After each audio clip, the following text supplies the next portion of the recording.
രുദ്രൻ വാതിലടച്ചുകൊണ്ട് ബെഡിൽ മലർന്നു കിടക്കുന്ന റയാൻഷിന്റെ അടുത്തേക്ക് നടന്നു. അവൻ കണ്ണുകളടച്ച് മുഖം മറച്ചുകൊണ്ട് കിടക്കുകയാണ്.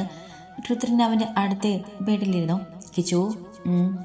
രുദ്രൻ വിളിച്ചതിന് അവനൊന്ന് മൂളുക മാത്രം ചെയ്തു. കണ്ണുകൾ അടച്ചുകൊണ്ടുള്ള ആ കിടപ്പിലും രുദ്രനാണ് അവന്റെ അടുത്തെന്ന് മനസ്സിലായിരുന്നു. ചോദിക്കാൻ പോകുന്ന ചോദ്യങ്ങളും അവൻ ഏകദേശം മോഹമുണ്ട്. എന്തോ നാടാ ഇതെല്ലാം? രുദ്രൻ ദേഷ്യത്തിൽ ചോദിക്കുമ്പോൾ രുദ്രന്റെ നോട്ടം റയാൻഷിന്റെ വലത്തെ കൈയിലെ കെട്ടിലായിരുന്നു. റയാൻഷ് ഒന്നും മിണ്ടിയില്ല. ആ കിടപ്പിൽ നിന്ന് അനങ്ങിയില്ല. ഒന്നും മിണ്ടിയതുമില്ല. പിന്നെ അതിനെക്കുറിച്ച് രുദ്രനൊന്നും ചോദിച്ചില്ല.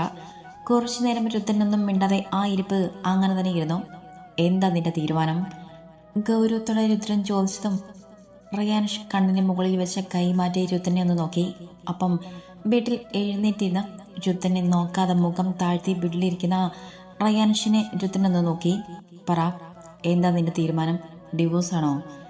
രുദ്രൻ ഗൗരവത്തോടെ ചോദിക്കുമ്പോൾ റയാൻഷ് മുഖം ചേരിച്ചുകൊണ്ട് അവനെ ഒന്ന് നോക്കി. രുദ്രൻ അവനിൽ നിന്നും നോട്ടം മാറ്റി. റയാൻഷ് ഒന്ന് മൂളി.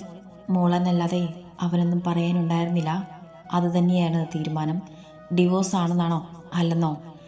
രുദ്രന്റെ ശബ്ദം കടുത്തു. റയാൻഷ് ഒന്നും മിണ്ടിയില്ല. ഒന്നും മിണ്ടാൻ വയ്യ. പറകിച്ചോ, ഡിവോഴ്സ് ആണെന്നാണോ അല്ലെന്നോ? നിനക്കിപ്പോൾ എന്താ വേണ്ടത്? എന്തായാലും നിനക്കെന്താ? അവസാനം ചെറുക്കൻ കാലിപ്പിട്ടു. ഒപ്പം ബെഡിൽ നിന്ന് എഴുന്നേറ്റു. രുദ്രൻ അവനെ ഒന്ന് കാലിപ്പിച്ചു നോക്കി. എന്തായാലും എനിക്കൊരു കുന്തവുമില്ല. പക്ഷേ നിനക്കങ്ങനെയല്ല. നിന്റെ ജീവിതമാണ്. അത് ഞാനങ്ങ് സഹിച്ചു. നീ ഉപദേശിക്കാൻ വരണ്ട. റയാൻഷ് ദേഷ്യത്തിൽ പറഞ്ഞിട്ട് അവനിൽ നിന്ന് മുഖം തിരിച്ചു. രുദ്രൻ അവനെ നോക്കിക്കൊണ്ട് ബെഡിൽ നിന്ന് എഴുന്നേറ്റു. ഞാൻ നിന്നെ ചൂടാക്കാൻ വേണ്ടി പറഞ്ഞൊന്നുമല്ല. നിന്റെ ഇപ്പോഴത്തെ ദേഷ്യത്തിലും വാശിയിലും തകരാൻ പോകുന്നത് നിന്റെ ജീവിതമാണ്.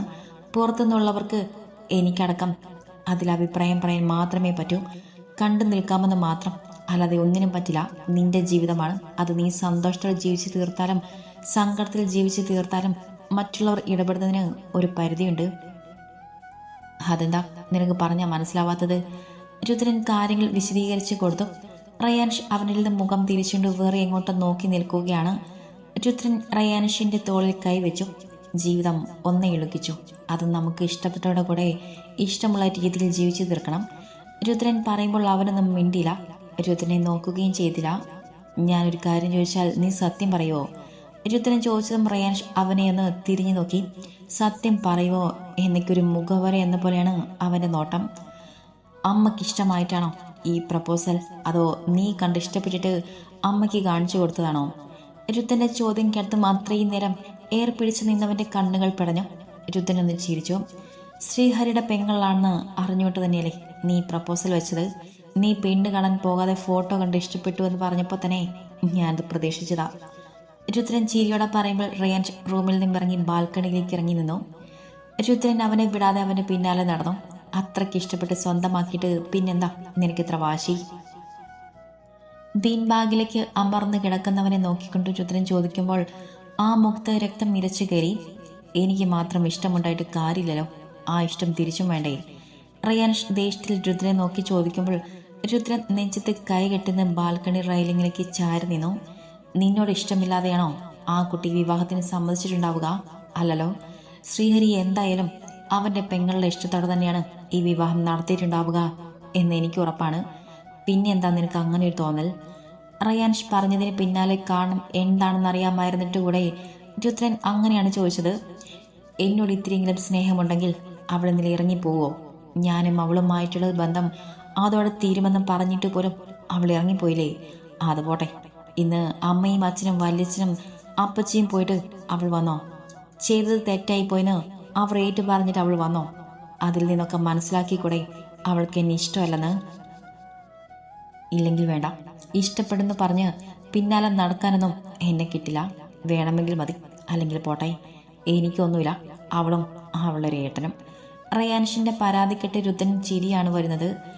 രുദ്രൻ പുറത്തേക്ക് വന്ന ചിരി അടക്കാൻ പാടുപെട്ടുകൊണ്ട് തിരിഞ്ഞു നിന്നു. റയാൻഷിന് ദേഷ്യം ശ്രീലക്ഷ്മിയോടും ശ്രീഹരിയോടാണ്. അതിന്റെ പകുതി അവളോടും. ഞാൻ തിരിച്ചൊരു ചോദ്യം ചോദിക്കട്ടെ? നീ വെറുതെ ഒന്ന് ഇമാജിൻ ചെയ്താൽ മതി. രുദ്രൻ നിന്നിടത്തുനിന്ന് മനങ്ങാതെ മുന്നോട്ട് നോക്കിയാണ് അത് ചോദിച്ചത്. റയാൻഷ് ബീൻ ബാഗിൽ നിന്ന് ഒന്ന് നേരെ ഇരുന്നുകൊണ്ട് രുദ്രനെ നോക്കി. ശ്രീലക്ഷ്മിയുടെ സ്ഥാനത്ത് നമ്മുടെ കുഞ്ഞിയും നിന്റെ സ്ഥാനത്ത് ശ്രീഹരിയുമാണെങ്കിൽ നീ എന്ത് ചെയ്തേനെ? എങ്ങനെ സിറ്റുവേഷൻ ഹാൻഡിൽ ചെയ്യുമായിരുന്നു? രുദ്രൻ ചോദിച്ചു നിർത്തി മുഖം ചേരിച്ചുകൊണ്ട് റയാൻഷിനെ ഒന്ന് നോക്കി. നോക്കേണ്ടിയിരുന്നില്ലെന്ന പോലെയാണ് അവൻ നോക്കുന്നത്. പറയടാ, നീ എന്ത് ചെയ്യുമായിരുന്നു? മറുപടിയില്ല. ഒന്നും മിണ്ടാതെ രുദ്രനിൽ നിന്നും കല്ലിച്ച മുഖം മാറ്റി പിടിച്ചുകൊണ്ട് അവനിരുന്നു. ഞാനാണെങ്കിൽ ശ്രീഹരി പിന്നീട് ഒരിക്കലും എൻ്റെ പെങ്ങളെ കാണാൻ ഞാൻ അനുവദിക്കുക. എൻ്റെ പെങ്ങളെ പറഞ്ഞ് കച്ചവടമാക്കി ബിസിനസ് നടത്തിയ ഒരു കുടുംബത്തിലേക്ക് ഞാൻ അവളെ അയക്കോ? ഇല്ല. മറിച്ച് ആ ബന്ധം ഞാൻ വേണ്ടെന്നങ്ങ് വെക്കും.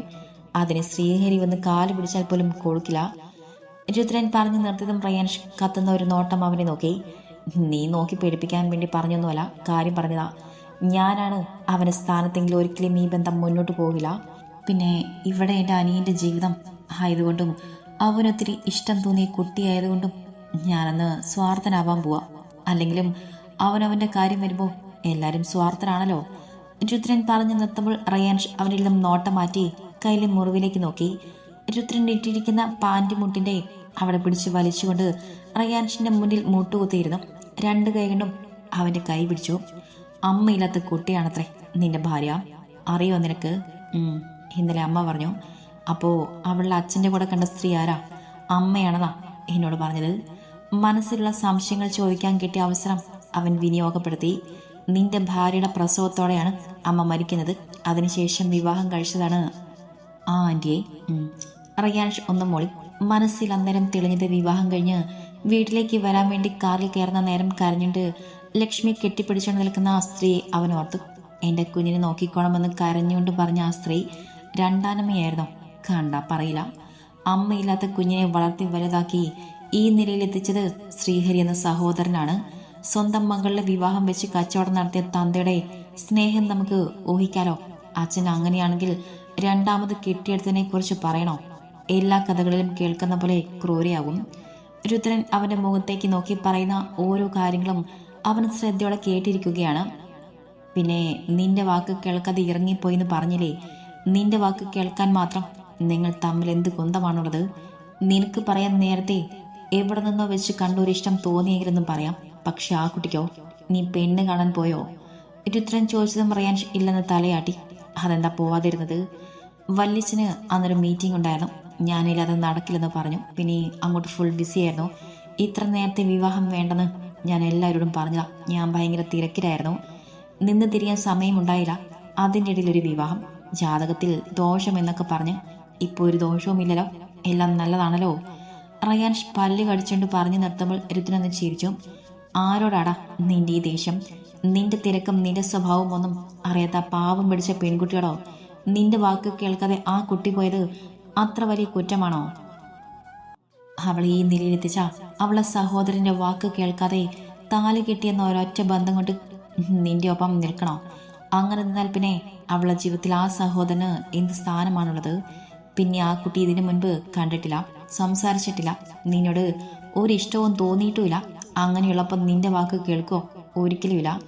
നിങ്ങൾ തമ്മിൽ കുറച്ചു കാലം സ്നേഹിച്ച് മനസ്സിലാക്കി ജീവിച്ച് തുടങ്ങിയതിന് ശേഷമാണ് ഇങ്ങനെയൊരു പ്രശ്നം ഉണ്ടായതെങ്കിൽ അവൾ ഉറപ്പായും നിന്റെ കൂടെ നിന്നിരുന്നു. അതെന്താ? അപ്പോൾ അവൾ വളർത്തി വലുതാക്കി ഈ നിലയിലെത്തിച്ച സഹോദരനെ അവൾക്ക് വേണ്ടേ? അവൻ ഇതുവരെ ചെയ്തു കൊടുത്തതൊക്കെ ആവിയായിപ്പോയോ? റിയാൻഷ് കലിയുടെ മുരളുമ്പോൾ രുദ്രൻ പല്ല് കടിച്ചു. ഒന്ന് പൊട്ടിച്ച് തിരിച്ചതുപോലെ ഒരെണ്ണം കിട്ടുമെന്ന് തോന്നിയപ്പോൾ കൈ ഒതുക്കി വെച്ചു. കിച്ചു, നീ ഞാൻ പറഞ്ഞെന്ന് മനസ്സിലാക്ക്. രുദ്രന്റെ അവസാനം മടുത്ത പോലെ പറഞ്ഞു. ഉപദേശിച്ചൊന്നും മുന്നിൽ നിൽക്കുന്നവൻ നേരെയാവില്ല. അവന് തോന്നണം. എങ്കിൽ മാത്രമേ അവന് തീരുമാനം മാറ്റൂ. ഞാൻ പോയി അവളോട് സംസാരിക്കണം. അതല്ലേ നീ പറഞ്ഞു വരുന്നത്? സംസാരിക്കാം. എനിക്ക് പറയാനുള്ളത് പറയുകയും ചെയ്യാം. അവൾക്ക് പറയാനുള്ളത് കേൾക്കുകയും ചെയ്യാം. അത് കഴിഞ്ഞിട്ട് അവളുടെ തീരുമാനം മാറ്റിയില്ലെങ്കിൽ ബാക്കി അപ്പം നോക്കാം. ഏതോ തീരുമാനിച്ച് ഉറപ്പിച്ചതുപോലെ അവൻ പറയുമ്പോൾ രുദ്രന് ചെറിയൊരു ടെൻഷൻ തോന്നി. ഇനി സംസാരിക്കാൻ പോയിട്ട് എന്തൊക്കെ ചെയ്തിട്ട് വരുമോ എന്തോ. എന്നാ ഇനി ഞാൻ ഇരിക്കുന്നില്ല. നിനക്ക് പറയാനുള്ളതൊക്കെ കഴിഞ്ഞില്ലേ? ഉച്ചയ്ക്ക് ശേഷം എനിക്കൊരു മീറ്റിംഗ് ഉണ്ട്. ആ സമയത്ത് ഞാൻ അവിടെ ഉണ്ടാകുമെന്ന് അച്ഛനോട് പറഞ്ഞതാ. പോയിട്ട് വരാം. അതും പറഞ്ഞിട്ട് റൂമിലേക്ക് പോകുന്നവനെ രുദ്രൻ നോക്കി നിന്നു. മുന്നിലെ സ്ക്രീനിലെ ഓരോ ചിത്രങ്ങൾ മാറി മറിഞ്ഞുകൊണ്ടിരുന്നു. അതിനനുസരിച്ച് ഓരോരുത്തരും മാറി അവിടെ പ്ലാനുകളും ഐഡിയകളും പറയുന്നുണ്ട്. എന്നാൽ ഹരിയുടെ കണ്ണുകൾ അവയിലൊന്നും ആയിരുന്നില്ല. അവരിയ്ക്കുന്ന വലിയ ടേബിളിന്റെ എതിർവശം ഇരിക്കുന്ന റയാൻഷിലായിരുന്നു. ഇടത്തെ കൈ ടേബിൾ വെച്ച് മുഖം ചേരിച്ചുകൊണ്ട് സ്ക്രീനിലേക്ക് തന്നെ നോക്കി ശ്രദ്ധയോടെ കേട്ടിരിക്കുകയാണ് അവൻ. മുഖത്ത് നിറഞ്ഞ ഗൗരവമാണ്. ഇടയ്ക്കുന്ന ആ കണ്ണുകൾ ഹരിയെ തേടി വന്നപ്പോൾ ഹരി അവനിൽ നിന്ന് മുഖം തിരിച്ചുകൊണ്ട് ഗൗരവത്തിലിരുന്നു. അതിലും വലിയ ആറ്റിറ്റ്യൂഡ് ഇട്ടുകൊണ്ട് റയാൻഷ് അവനിൽ നിന്നും കണ്ണുകൾ മാറ്റി. മീറ്റിംഗ് കഴിഞ്ഞ് എല്ലാവരും പുറത്തേക്കിറങ്ങി. അകത്ത് നടന്ന സംഭാഷണത്തെക്കുറിച്ച് അവർ 3-4 ചെറുപ്പക്കാർ മാത്രമായി ഒരു സംസാരം ഉണ്ടാവാറുണ്ട്. ഹരിയും അവന്റെ ഫ്രണ്ട്സ് ദേവനും റയാൻഷും അവന്റെ ഫ്രണ്ട് ആഷിക്കും. എന്നാൽ അന്ന് പതിവിന് വിപരീതമായി അവർക്ക് 3 പേർക്കുമൊപ്പം റയാൻഷ് നിന്നില്ല. 3 പേരും കൂടെ സംസാരിക്കുന്നതിന്റെ ഇടയിൽ ഹരി റയാൻഷിനൊന്ന് തിരിഞ്ഞു നോക്കി. വല്ലപ്പോഴും ഇതുപോലുള്ള മീറ്റിംഗ് നടക്കുമ്പോൾ കാണാറും സംസാരിക്കാറുമുണ്ട്. എങ്കിൽ പോലും അതിരിൽ കവിഞ്ഞ ഒരു അടുപ്പം റയാൻഷ് ആരോടും കാണിക്കാറില്ല. ഇടിച്ചു കയറി കമ്പനിയാവാൻ താല്പര്യമില്ലാത്തത് കൊണ്ട് തന്നെ ഹരി അങ്ങോട്ട് പോയി മിണ്ടാറുമില്ല. കണ്ടാൽ ചിരിക്കും, പരിചയമുണ്ടോ ചോദിച്ചാലുണ്ട്, അഭിപ്രായങ്ങൾ അങ്ങോട്ടും ഇങ്ങോട്ടും പറയാറുണ്ട്. അതിനപ്പുറത്തേക്കൊന്നുമില്ല. നിന്റെ അളിയൻ എന്താടാ കണ്ടിട്ടൊരു മൈൻഡില്ലാതെ? ഇതുവരെയും ഉള്ളതുപോലെയല്ലല്ലോ ഇനി, അല്ലേ? ആഷിഖ് ഹരിയെ നോക്കി കളിയോടെ പറയുമ്പോൾ ഹരി എന്ന് ചിരിച്ചു. ശേഷം അവരോട് യാത്ര പറഞ്ഞിട്ട് റയാൻഷിന്റെ അടുത്തേക്ക് നടന്നു. അവന്റെ അടുത്തേക്ക് നടക്കുമ്പോൾ എന്ത് പറയും, എങ്ങനെ പറഞ്ഞു തുടങ്ങും എന്നൊന്നും ഹരിക്കൊരു ഐഡിയയും ഉണ്ടായിരുന്നില്ല. വലിയ ക്ലാസ് വിൻഡോയിലൂടെ പുറത്തേക്ക് നോക്കി വലത്തെ കൈ പാലിന്റെ പോക്കറ്റിലിട്ട് നിൽക്കുകയാണ് റയാൻഷ്. അവന്റെ അടുത്തേക്ക് പോയി സംസാരിക്കണോ വേണ്ടേന്ന് ഒരു 3-4 തവണ ചിന്തിച്ചുകൊണ്ട് അവന്റെ പിന്നിലായി നിന്നു. പിന്നെ വേണ്ടെന്ന് കരുതി തിരിഞ്ഞു നടക്കാൻ തുടങ്ങി. എനിക്കെന്റെ ഭാര്യയോട് ഒന്ന് സംസാരിക്കണം. റയാൻഷിലും തിരിഞ്ഞു നടന്നതും ഹരി ആ ശബ്ദം കേട്ടു നിന്നു. ഹരി ഒരു ചെറിയ പകപ്പോടെ റയാൻഷിനെ തിരിഞ്ഞു നോക്കി. വിൻഡോ ഗ്ലാസിലൂടെ കാണുന്ന ഹരിയുടെ മുഖത്തേക്ക് നോക്കിക്കൊണ്ട് റയാൻഷ് ഹരിയുടെ നേരെ തിരിഞ്ഞു നിന്നു. ഹരി ഒന്നും മിണ്ടാതെ റയാൻഷിന്റെ മുഖത്തേക്ക് നോക്കി. ഒരു പൊടിക്ക് പോലും ആ മുഖത്തെ അഹങ്കാരവും ഗൗരവവും കുറഞ്ഞിട്ടില്ല. അതിന് വലിയ തെളിവാണല്ലോ നിന്റെ പെങ്ങളെന്ന് പറയാതെ എൻ്റെ ഭാര്യയെന്ന് അവൻ പറഞ്ഞത്. സംസാരിച്ചോളൂ, അതിന് എനിക്ക് യാതൊരു കുഴപ്പമില്ല. നിങ്ങൾ തമ്മിൽ സംസാരിച്ചുകൊണ്ട് ഒരു തീരുമാനം എടുക്കുന്നതിനാണ് നല്ലെന്നാണ് എനിക്കും തോന്നുന്നത്. ഹരി റയാൻഷിന്റെ അപ്പുറം വന്ന് നിന്നുകൊണ്ട് വിൻഡോ ഗ്ലാസിനെ പുറത്തേക്ക് നോക്കിക്കൊണ്ട് പറഞ്ഞു. റയാൻഷ് അത് കേട്ടെന്ന് പുച്ഛിച്ച് ചിരിച്ചു. പിന്നെ എന്തുകൊണ്ടാ ഇന്നലെ ഈ തോന്നൽ ഉണ്ടാവാതിരുന്നത്? തിരിച്ചുള്ള റയാൻഷിന് ചോദ്യം കേട്ടപ്പോൾ ഹരി മുഖം ചിരിച്ചുകൊണ്ട് അവനെന്ന് നോക്കി. ആ മുഖത്ത് ആകെ പുച്ഛം നിറഞ്ഞു നിൽക്കുന്നു. അത് കണ്ടപ്പോൾ ഹരിക്കും എവിടുന്നോ ദേഷ്യം ആളിക്കത്തി കയറുന്ന പോലെ. പറ ഹരി, എന്റെ ഭാര്യയും ഞാനും കൂടെ സംസാരിച്ചുകൊണ്ട് തീരുമാനത്തിലെത്തുന്നതാണ് നല്ലതെന്ന് നിനക്കിപ്പോൾ തോന്നിയത് എന്തുകൊണ്ടാ ഇന്നലെ തോന്നാതിരുന്നത്? റയാൻഷ് ഹരിയുടെ നേരെ ചെരിഞ്ഞു നിന്നുകൊണ്ട് ചോദിച്ചു. ഇന്നലെ എൻ്റെ അവസ്ഥ അങ്ങനെയായിരുന്നു. എൻ്റെ പെങ്ങളെ നിങ്ങളൊരു ഡീലിന് വേണ്ടി പറഞ്ഞുറപ്പിച്ചതാണ്, വിവാഹം കഴിച്ചതാണെന്നാണ് ഞാൻ അറിഞ്ഞ ആ നിമിഷം എനിക്ക് വേറെ ഒന്നും ചിന്തിക്കാൻ തോന്നിയില്ല. ഈ ബന്ധം തന്നെ വേണ്ടെന്ന് എനിക്ക് തോന്നി. ഇപ്പോഴും അങ്ങനെ തന്നെയാണ്. ഈ ബന്ധം മുന്നോട്ട് കൊണ്ടുപോകുന്നതിൽ എനിക്കും വലിയ താല്പര്യമില്ല. പിന്നെ എൻ്റെ പെങ്ങളുടെ മനസ്സിൽ അങ്ങനെ വല്ല ആഗ്രഹവുമുണ്ടെങ്കിൽ ഞാനതിന് എതിര് നിൽക്കില്ല. നിങ്ങൾ സംസാരിച്ച് എന്ത് തീരുമാനത്തിലെത്തിയാലും എനിക്ക് കുഴപ്പമില്ല. റയാൻഷിന്റെ മുഖത്തെ പുച്ഛമൊട്ടും പിടിക്കാതെ ഹരി പറയുമ്പോൾ അന്നേരം അവൻ്റെ ഉള്ളിൽ രാവിലെ വീട്ടിൽ നിന്നും ഇറങ്ങുമ്പോൾ റയാൻഷിന് വേണ്ടി വാങ്ങിയ ടീഷർട്ട് കയ്യിൽ പിടിച്ചുകൊണ്ട് നിൽക്കുന്ന ലച്ചുവിന്റെ മുഖമായിരുന്നു. അവൾക്കുള്ളിൽ അവന് വേണമെന്നൊരു ആഗ്രഹമുണ്ടെങ്കിൽ അവനായി ഒരിക്കലും അതിനെ തടയില്ലെന്നാണ് അവന്റെ മനസ്സിൽ. ഹരിയുടെ വാക്കുകൾ മുന്നിൽ നിൽക്കുന്നവന്റെ ടെമ്പർ തെറ്റിക്കുന്നതായിരുന്നു. പെട്ടെന്ന് പ്രഷർ കയറുന്നവന്റെ മുഖം അങ്ങ് ചുവന്നു വന്നു. കൈമുഷ്ടി ചുരുട്ടി പിടിച്ചുകൊണ്ട് അവൻ അവന്റെ ദേഷ്യത്തെ നിയന്ത്രിക്കാൻ ശ്രമിച്ചു. നിനക്ക് കുഴപ്പമുണ്ടെങ്കിലും എനിക്കൊരു ചുക്കുമില്ലടാ. എന്റെ ഭാര്യയെ എൻ്റെ കൂടെ നിർത്താൻ എനിക്ക് നിന്റെ സമ്മതമോ താല്പര്യമോ ഒന്നും വേണ്ട. ഞാൻ അവളെന്റെ കൂടെ വേണമെന്ന് മനസ്സിൽ ഉറപ്പിച്ചുകൊണ്ട് ഇറങ്ങി തിരിച്ചാലുണ്ടല്ലോ, പിന്നെ നിന്റെ പെങ്ങളെ നിനക്ക് കണി കാണാൻ കിട്ടില്ല. റയാൻഷ് പറയുമ്പോൾ ഹരി പല്ല് കടിച്ചുകൊണ്ട് ചുറ്റും നോക്കി. ഒരു വാക്ക് തർക്കത്തിൽ അല്ലെങ്കിൽ ഒരു കയ്യാങ്കളിയിലെ ഇത് അവസാനിക്കുമെന്ന് അവനും തോന്നി തുടങ്ങി.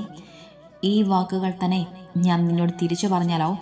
എന്റെ പെങ്ങളെ നിനക്ക് കണി കാണാൻ കിട്ടില്ലെന്ന് ഞാൻ പറഞ്ഞ? റയാൻഷിന്റെ മുഖത്ത് വിരിഞ്ഞ ആത്മവിശ്വാസത്തെക്കാൾ ഹരിയുടെ മുഖത്തായിരുന്നു. അവന്റെ പെങ്ങൾ ഒരിക്കലും അവന്റെ വാക്കുകൾ തള്ളിക്കളഞ്ഞുകൊണ്ട് റയാൻഷിന്റെ കൂടെ പോവില്ലെന്ന് അവൻ അത്രയും ഉറച്ചു വിശ്വസിക്കുന്നുണ്ട്. നീയൊന്ന് ശ്രമിച്ചു നോക്ക്. ഒരേ ഒരു ദിവസം എന്റെ ഭാര്യ എന്റെ കയ്യിൽ കിട്ടിയാൽ പിന്നെ നിനക്ക് കണി കാണാൻ അവളെ കിട്ടില്ല. അതിനുവേണ്ടി ഞാൻ ഇറങ്ങി കളിക്കാൻ പോവാ. നിനക്ക് ചെയ്യാൻ പറ്റുന്നതൊക്കെ നീ ചെയ്യുവടാ, ചെയ്യും. ഒരു ദിവസം പോയിട്ട് 1 മണിക്കൂർ പോലും എന്റെ പെങ്ങളെ നിനക്ക് കിട്ടില്ല.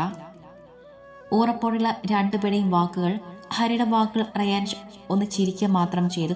ആരെങ്കിലും ഒരാളൊന്ന് താഴ്ന്നു കൊടുത്തിരുന്നെങ്കിൽ എന്ന് മനോഹരമായി അവസാനിക്കേണ്ട സംസാരമായിരുന്നു. അത് ഏറ്റവും വഷളായ തരത്തിൽ അവസാനിച്ചു.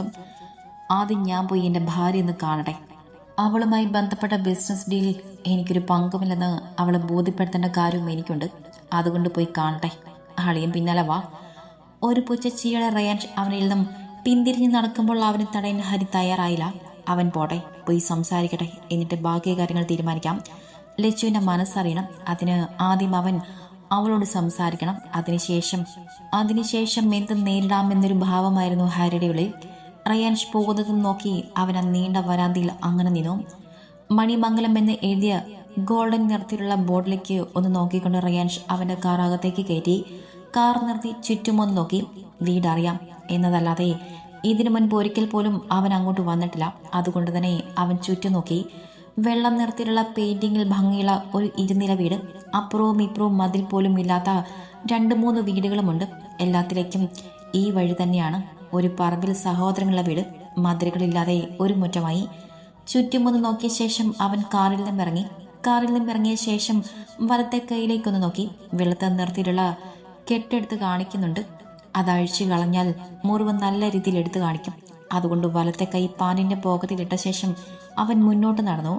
കോളിംഗ് ബെൽ അടിച്ച് പുറത്ത് നിൽക്കുമ്പോൾ അപ്പുറത്തെ വീട്ടിൽ നിന്നും ഒരു പെൺകുട്ടി എത്തി നോക്കുന്നത് അവൻ കണ്ടു. അവൻ അങ്ങോട്ട് നോക്കിയതും അവനെ മനസ്സിലായതുപോലെ ആ കുട്ടിയുടെ മുഖത്ത് ഞെട്ടൽ നിറയുന്നതും അകത്തേക്ക് ഓടിക്കയറുന്നതും അവൻ വ്യക്തമായി കണ്ടു. ചുണ്ടിൽ വീരിഞ്ഞ ചെറുചീറ്റോടെ മുന്നിലേക്ക് നോക്കിയതും വാതിൽ അവന്റെ മുന്നിൽ മലർക്കെ തുറന്നിരുന്നു. മുന്നിൽ തന്നെ സാരി ഉടുത്ത സ്ത്രീ, ഇന്നലെ കരഞ്ഞു തകർത്ത സ്ത്രീ, ഒരു സാരിയും കഴുത്തിലും കയ്യിലും ആഭരണങ്ങളൊക്കെ ഇട്ട് ഒരു സീരിയൽ ലുക്കിൽ നിൽക്കുന്ന സ്ത്രീ. അവനെ മനസ്സിലായതുകൊണ്ട് തന്നെ ആ കണ്ണുകളിൽ അത്ഭുതം നിറയുന്നത് അവൻ കണ്ടു. അയ്യോ, ആരേത്? വാ, അകത്തേക്ക് വാ, വരൂ, അവർ അകത്തേക്ക് നടന്നുകൊണ്ട് പറഞ്ഞു. റയാൻഷ് അപ്പുറത്തെ വീടുകളിലേക്കൊന്ന് നോക്കി. മനസ്സിൽ കരുതിയതുപോലെ തന്നെ അകത്തേക്ക് ഓടിയ പെൺകുട്ടി എല്ലാവർക്കും വിവരം കൊടുത്തിട്ടുണ്ട്. അതുകൊണ്ട് തന്നെ അവരെല്ലാവരും വരുമെന്ന് അവൻ പ്രതീക്ഷിച്ചു. അതുപോലെ തന്നെ ഓരോരുത്തരായി വരുന്നുമുണ്ട്. മോനേക്ക് കുടിക്കാൻ എന്താ? ജ്യൂസ് അല്ലെങ്കിൽ ചായ എടുക്കാം, കഴിക്കാം. ശ്രീലക്ഷ്മി എവിടെ? സെറ്റിലേക്ക് ഇരുന്ന ഇടത്തെ കാലിന് മുകളിൽ വലത്തെ കാൽ വെച്ചുകൊണ്ട് ഗൗരവത്തോടെയുള്ള അവന്റെ ചോദ്യം. രൂപ ചോദിച്ചത് കേൾക്കാൻ പോലും ചെയ്യാത്ത രീതിയിലുള്ള അവന്റെ ചോദ്യവും ശബ്ദവും ഇരുത്തവുമൊക്കെ രൂപയ്ക്ക് പിടിച്ചില്ല.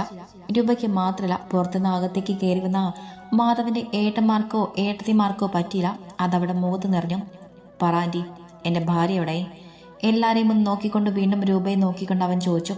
രൂപയുടെ കണ്ണുകൾ അവനിൽ നിന്ന് മാറി ലച്ചുവിൻ്റെ വല്യമ്മയുടെ മുഖത്തേക്ക് പതിഞ്ഞു. കുറച്ചു മുൻപ് അങ്ങോട്ട് ഇറങ്ങിപ്പോയിരുന്നല്ലോ, പിന്നെ വന്നിട്ടില്ല. അവൾ അപ്പുറത്തെ ഏട്ടൻ്റെ വീട്ടിൽ പോയിരിക്കുകയാണ്. വിളിക്ക്. മുന്നിൽ നിറനിൽക്കുന്ന മാധവന്റെ 3 സഹോദരങ്ങളെ നോക്കിക്കൊണ്ട് അവൻ പറഞ്ഞു. എന്തിന്? അവന്റെ ഇരിപ്പും ഭാവവും വർത്തമാനവും ഒന്നും ഇഷ്ടപ്പെടാതെ മൂത്ത വല്യച്ഛൻ ചോദിച്ചു. സംസാരിക്കാൻ. റയാൻഷ് ഒട്ടും ആലോചിക്കാതെയുള്ള മറുപടി, ഒട്ടും കൂസാതെ. ഇവിടെ ഹരിയും മാധവനുമില്ല, അവർ വരട്ടെ. അതിന് എനിക്ക് അവരോടല്ല സംസാരിക്കേണ്ടത്. എനിക്ക് സംസാരിക്കേണ്ടത് എൻ്റെ ഭാര്യയോടാണ്. അവളെ വിളിക്ക്. ദേഷ്യം വന്ന് തുടങ്ങിയിട്ടുണ്ട്. അതവൻ്റെ ചുവന്ന് വരുന്ന മുഖത്ത് നിന്ന് തന്നെ മനസ്സിലാക്കാം. പക്ഷെ മുന്നിലിരിക്കുന്നവർക്ക് അത് മനസ്സിലാക്കാൻ കഴിഞ്ഞില്ല. പുറത്ത് അവന് സംസാരം കിട്ടി ചുമരിൽ ചാരം നിൽക്കുന്നവൾ മാറിൽ കിടക്കുന്ന താലി മുറുക്കെ പിടിച്ചുകൊണ്ട് കണ്ണുകൾ മുറുക്കെ അടച്ചു.